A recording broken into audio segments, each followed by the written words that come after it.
ও দিদি, দিদি বাড়িতে আছেন? বাড়িতে আছেন? বলুন। বলছি দিদি, আমরা রেস্কিউ কোম্পানি থেকে এসেছি।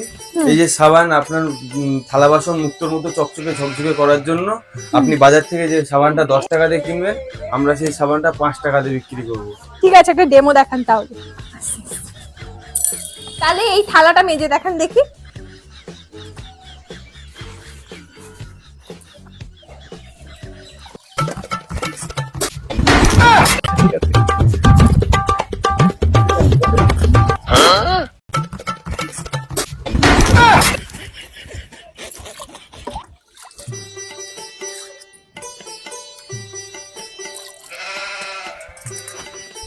এই যে দেখুন।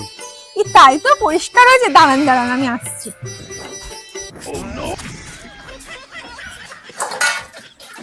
এই নেন, এগুলো তাহলে সবই আপনি মেজে দেন।